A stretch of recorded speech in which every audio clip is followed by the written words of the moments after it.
Bonjour et bienvenue sur ma chaîne YouTube. On va principalement parler de livres. Je m'appelle Rachel, je viens juste d'avoir 25 ans et j'adore lire depuis toujours. Aujourd'hui en particulier, j'avais envie de vous parler des livres que j'ai reçus à Noël et pour mon anniversaire. Ça fait déjà pas mal.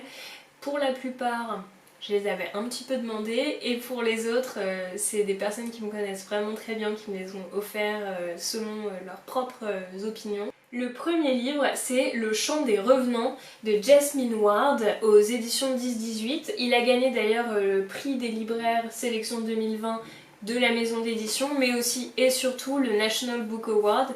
L'auteur l'a d'ailleurs gagné 2 fois dans sa carrière, ce qui est assez exceptionnel.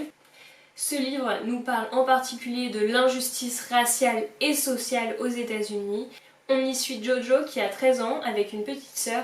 Sa mère est droguée, son père est en prison, il grandit surtout sous la houlette de ses grands-parents noirs et on y découvre cette famille qui subit comme ça tous les événements de la société contemporaine. J'ai commencé seulement hier, je n'ai lu qu'un chapitre mais déjà j'aime beaucoup la façon dont c'est écrit et j'apprécie le fait que le roman se passe à l'époque contemporaine parce que j'ai déjà lu des romans sur l'époque passée aux États-Unis et là c'est bien aussi de voir que c'est une question qui est toujours d'actualité, on le sait, mais en fiction il faut aussi en parler. Un autre cadeau que j'ai reçu c'est Le Lambeau de Philippe Lançon. Alors histoire pas très drôle mais pour autant je suis certaine que ça va me plaire.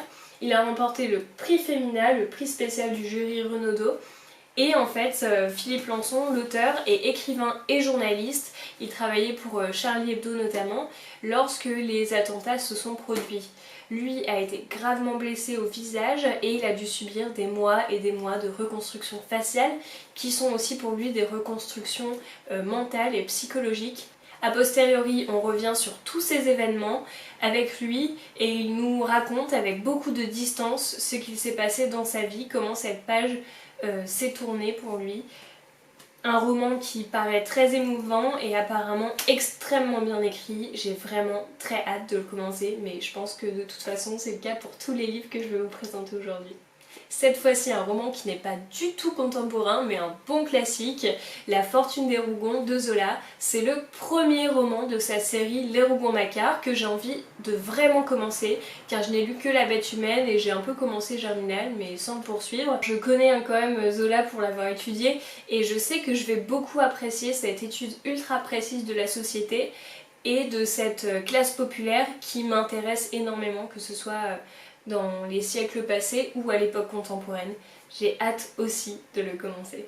Un livre sur lequel je ne vais pas pouvoir vous dire grand chose parce que je ne le connaissais pas du tout avant de le recevoir, ce sont Les Choses humaines de Karine Thuil, autrice française contemporaine. Elle raconte l'histoire d'une famille française assez aisée, de pouvoir, avec un père, il me semble, qui est journaliste et une mère qui est attachée aux questions féministes. Et ils ont un fils qui va faire ses études dans une grande université américaine, prestigieuse, vraiment la famille qui semble parfaite de l'extérieur, sauf qu'une affaire de viol vient tomber sur cette famille et on suit finalement quels sont les secrets qui en sortent et comment leur pouvoir est remis en cause en quelque sorte. Alors honnêtement je n'en sais pas plus et j'ai pas envie d'en savoir plus parce que j'aime bien plonger dans un roman sans trop le connaître, mais en tout cas je pense qu'il a tout pour me plaire, on verra, ça dépendra du style de l'auteur en fin de compte. Pour le prochain livre, encore une fois, je ne le connaissais pas du tout et je ne connais rien de la littérature espagnole classique ou contemporaine, donc ça va être une grande découverte. C'est Ordesa de Manuel Villas. C'est l'histoire d'un écrivain qui perd ses 2 parents et apparemment c'est un super portrait de la société contemporaine espagnole. J'ai vraiment hâte de découvrir ce monde parce que comme je vous dis je n'y connais rien et j'aime beaucoup découvrir les cultures par leur littérature, comme la culture islandaise, les pays nordiques, l'Allemagne. Je pense que ça peut être très très intéressant de faire cette découverte avec Manuel Villas qui a l'air de bien écrire. Cette fois-ci ce n'est plus un roman, c'est un essai et ça s'appelle Sorcière, la puissance invaincue des femmes de Mona Chollet. Alors ce n'est pas une grande découverte certainement pour vous parce qu'on en parle absolument partout, mais je pense que ça va être l'essai parfait pour continuer ce challenge Mars au féminin que je fais pour la première fois, même si je le dis souvent des autrices tout au long de l'année. C'est un essai journalistique, comme je vous le disais, qui nous présente comment étaient perçues les sorcières au Moyen-Âge et dans l'histoire jusqu'à présent. C'est l'image d'une femme puissante qui fait peur en même temps, qu'on essaie de faire taire à tout prix et de brider. Et on va voir à l'époque ce qu'il y avait de dérangeant par rapport à ça, et aussi à l'heure actuelle, pourquoi cette image de la sorcière est restée ancrée dans nos mentalités et peut-être dessine aussi la perception de la femme ou de la femme de pouvoir actuellement. J'ai hâte d'en savoir plus en lisant le livre, mais je sais que ça va être un sans faute.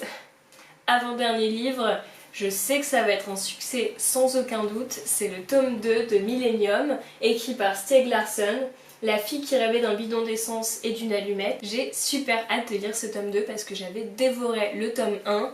C'est très sombre, c'est une enquête sur le long cours, à la fois journalistique, policière, avec beaucoup de numérique, ultra ancrée dans notre époque et du coup encore plus intéressante. On y pose des questions économiques, sociales, sociétales, super fondamentales et intéressantes qui m'avaient totalement passionnée parce qu'on ne suit pas simplement une enquête mais des personnages profonds et leur parcours de vie de manière globale quoi. C'est vraiment des personnes de notre société qui semblent hyper réalistes. D'ailleurs c'en est un peu inquiétant parfois, mais j'ai adoré, j'ai hâte de replonger dans cette ambiance un peu sombre mais qui me plaît beaucoup en fait.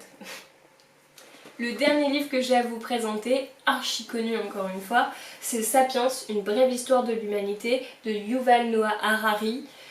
On nous parle dans cet essai de l'humanité, de l'humain, de ce qu'il est, comment il évolue. C'est une description, une réflexion philosophique, scientifique à la fois et beaucoup de sujets différents s'y mêlent. J'ai vraiment hâte de le découvrir parce que je pense que c'est pas le truc qui te laisse de tout repos et ça va faire du bien. Voilà, c'est tout pour aujourd'hui, je pense que c'est déjà bien assez, j'ai été super gâtée, j'ai hâte de pouvoir lire tout ça. Et ça représente assez bien mes goûts parce que c'est assez éclectique avec à la fois des essais, des romans contemporains, étrangers, classiques. Parfois je lis aussi des BD, mais en tout cas j'espère que ça vous aura plu de faire une petite introduction avec moi dans ma bibliothèque, de commencer à la découvrir et à découvrir mes goûts. N'hésitez pas à me dire si vous avez à peu près les mêmes goûts que moi, parce que vraiment je cherche des personnes qui ont les mêmes goûts de livres que moi, ou si au contraire il y a certains trucs qui vous déplaisent, vous n'aimez pas du tout les essais, dites-le moi aussi, parce que c'est ça qui est super intéressant avec la littérature, c'est qu'on ait tous des avis différents. En tout cas merci d'avoir regardé cette vidéo et puis à bientôt.